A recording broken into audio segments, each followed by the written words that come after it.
धरती पर उड़न तश्तरी से आते हैं मेहमान। आज हम दुनिया के सबसे बड़े रहस्यों में से एक यूएफओ यानी उड़न तश्तरियों का विश्लेषण करेंगे। वैज्ञानिकों की भाषा में इसका पूरा नाम है अनआइडेंटिफाइड फ्लाइंग ऑब्जेक्ट, इसलिए इसे यूएफओ कहा जाता है, यानी हवा में उड़ने वाली ऐसी वस्तु जिसे पहचाना न जा सके। दुनिया में एलियंस और यूएफओ के बारे में लगातार चर्चा होती है। आपने इस पर फिल्में भी देखी होंगी और उड़न तश्तरियों से जुड़ी तमाम कहानियों से भी कई बार रूबरू हुए होंगे। कैसे एलियंस चुपके से इस धरती पर आते हैं और कुछ जगहों पर अपनी निशानी छोड़ जाते हैं। क्या दुनिया में सच में एलियंस का अस्तित्व है? एलियंस शब्द सुनते ही हम कल्पना करने लग जाते हैं एक ऐसे जीव की जो मानव से ज्यादा विकसित है, पर हकीकत ये है कि एलियंस शब्द का सीधा सा मतलब एक ऐसा जीव जो पृथ्वी पर पैदा ना हुआ हो। ये बैक्टीरिया या वायरस जैसे सूक्ष्म जीव भी हो सकते हैं और मनुष्य जैसे विकसित जीव भी। पर सवाल ये उठता है कि क्या पृथ्वी के बाहर भी जीवन किसी रूप में मौजूद है? जवाब है शायद हाँ। वर्तमान विज्ञान के अनुसार पृथ्वी के बाहर जीवन न पनपने का कोई कारण नहीं है। पृथ्वी या सौर मंडल में ऐसी कोई विशेषताएं नहीं है जो ब्रह्मांड में कहीं और मौजूद ना हो सके। जिन तत्वों से पृथ्वी और इसके मौजूद जीवन का निर्माण हुआ है वो ब्रह्मांड में कई अन्य स्थानों पर भी मौजूद हैं। भौतिक विज्ञान के जो नियम पृथ्वी की वस्तुओं पर लागू होते हैं वही नियम ब्रह्मांड के अन्य पिंडों के पदार्थों पर भी लागू होते हैं। 1561 में जर्मनी में देखी गई पहली उड़न तश्तरी। जर्मनी के न्यूरेमबर्ग में सबसे पहले अप्रैल 1561 में लोगों ने आसमान में बड़े ग्लोब्स, विशालकाय क्रॉस और अजीबोगरीब प्लेट जैसी चीजें देखे जाने का दावा किया। उस वक्त के चित्रों और लकड़ी की कटिंग से उस घटना की जानकारी मिलती है। 1897 में यूएफओ नजर आया। लोगों ने सिगार के शेप की कोई बड़ी वस्तु को देखा जो कथित तौर पर विंडमिल से जा टकराई। टेक्सास हिस्टोरिकल कमीशन को एक संकेत मिला जिसमें इस बात का जिक्र था कि 1897 में एक विमान दुर्घटनाग्रस्त हुआ जिसके मलबे से एक एलियन के शव को भी निकाला गया और किसी अनजान जगह पर ले जाकर दफना दिया गया। देश की राजधानी दिल्ली में यूएफओ। ऐसा दावा किया जाता है कि दिल्ली में एक फ्लाइंग क्लब के 25 सदस्यों ने सिगार के आकार की कोई चीज देखी जो करीब 100 फुट लंबी थी। यूएफओ कुछ देर बाद आंखों से ओझल हो गया। ये घटना 1951 में मार्च के महीने की बताई जाती है। इजराइल के सैटेलाइट कार्यक्रम के पितामह कहे जाने वाले इशैद ने एलियंस के धरती पर रहने का दावा किया और कहा कि उन्होंने मंगल ग्रह पर अपना अड्डा बना रखा है। इजरायली वैज्ञानिक से पहले भी धरती पर यूएफओ और एलियंस के आने और रहने को लेकर विश्व भर में कई दावे किए गए हैं।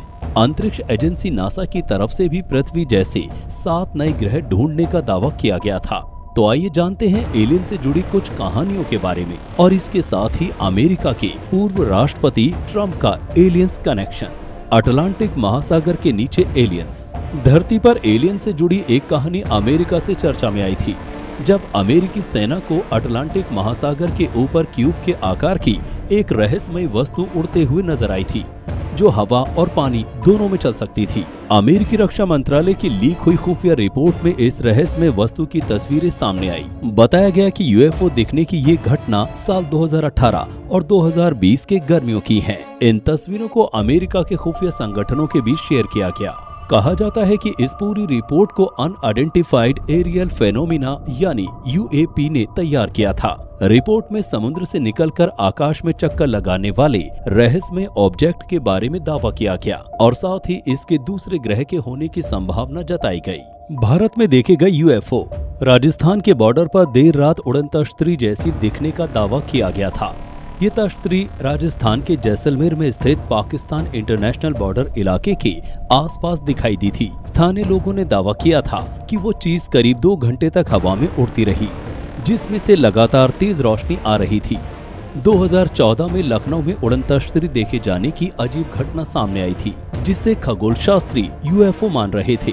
हालांकि सरकारी तौर पर ऐसी कोई रिपोर्ट सामने नहीं आई थी। यूएफओ का देखा जाना लखनऊ में चर्चा का विषय बना हुआ था। वहीं भोपाल में मार्च के महीने में एक छोटी बच्ची को आसमान में कोई चमकीली वस्तु दिखाई दी थी जिसके बाद ये अनुमान लगाए गए थे कि वो चमकीली उड़ने वाली वस्तु यूएफओ ही है। एलियंस का अपना एक संगठन। इजराइल के वरिष्ठ स्पेस अधिकारी ने एलियंस को लेकर सनसनीखेज खुलासे किए।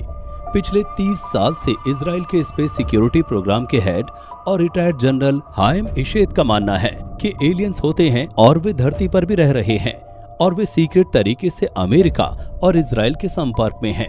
अमेरिका और इजराइल लंबे वक्त से एलियंस के साथ काम कर रहे हैं, लेकिन उनका अस्तित्व एक रहस्य बना हुआ है और इसके पीछे की वजह है इंसान। वर्तमान समय में इंसान इसके लिए तैयार नहीं है। उनका दावा है कि एलियंस का अपना गैलेक्टिक फेडरेशन नाम का संगठन है। एलियंस ने ट्रंप को रोक लिया। इजरायली अखबार को दिए एक इंटरव्यू में हाएम ने हैरत अंगेज दावे किए। उनके अनुसार अमेरिका के पूर्व राष्ट्रपति डोनाल्ड ट्रंप एलियंस का राज लोगों को बताने वाले थे, लेकिन सही समय पर गैलेक्टिक फेडरेशन के एलियंस ने ट्रंप को रोक लिया। गैलेक्टिक फेडरेशन के तहत अमेरिका का एलियंस के साथ एक गुप्त समझौता है और इस समझौते के चलते ही मंगल ग्रह पर एक अंडरग्राउंड बेस बनाया गया है, जहां अमेरिका के एस्ट्रोनॉट्स और कुछ एलियंस मौजूद हैं। साल 2011 में जब इशेद रिटायर हुए थे तो उनके योगदान को देखते हुए इजराइल की मीडिया ने उन्हें father of Israel satellite program भी बताया था। अमेरिका और एलियंस के बीच समझौता। इशेद ने कहा कि एलियंस की मौजूदगी को अभी इसलिए छिपा कर रखा गया है क्योंकि मानवता अभी इसके लिए तैयार नहीं है। उन्होंने कहा कि अमेरिका के साथ गुप्त समझौते के तहत गैलेक्टिक फेडरेशन मंगल पर जमीन के अंदर एक अड्डा चला रहा है। एलियंस अमेरिकी एजेंटों के साथ मिलकर ब्रह्मांड के ताने बाने को समझना चाहते हैं। उन्होंने दावा किया है कि किस तरह से एलियंस ने पृथ्वी पर परमाणु त्रासदी को रोकने में मदद की है। एरिया 51 क्या है? अमेरिका का स्टेट नेवाडा, जिसके दक्षिणी हिस्से में Nevada test and training range, ये अमेरिकी एयरफोर्स का ओपन ट्रेनिंग रेंज है। इसी जगह को एरिया 51 कहते हैं। इससे कुछ ही दूरी पर एक छोटा सा शहर है जिसकी आबादी 100 की है। अगस्त 2013 में राइट टू इंफॉर्मेशन के तहत मांगी जानकारी के तहत CIA के लॉकहीड U-2 प्रोग्राम के बारे में पूछा गया, जिसके जवाब में CIA को कुछ डॉक्यूमेंट्स डिक्लासिफाई करने पड़े। इसी क्रम में फिर उस जगह के बारे में बताया गया जो लॉकहीड U-2 एयरक्राफ्ट्स के निर्माण और टेस्टिंग से जुड़ी थी। ये जगह थी एरिया 51 और यही इसका पहला सार्वजनिक आधिकारिक जिक्र था। अनआइडेंटिफाइड फ्लाइंग ऑब्जेक्ट यानी UFO के लिए एक दिन भी सेलिब्रेट किया जाता है। इसके लिए जुलाई में लोग छतों पर टेलीस्कोप लगाकर आसमान में निहारते नजर आ जाते हैं। विश्व UFO दिवस एक जागरूकता दिवस के रूप में मनाया जाता है। हर साल 2 जुलाई को विश्व UFO दिवस मनाया जाने लगा है।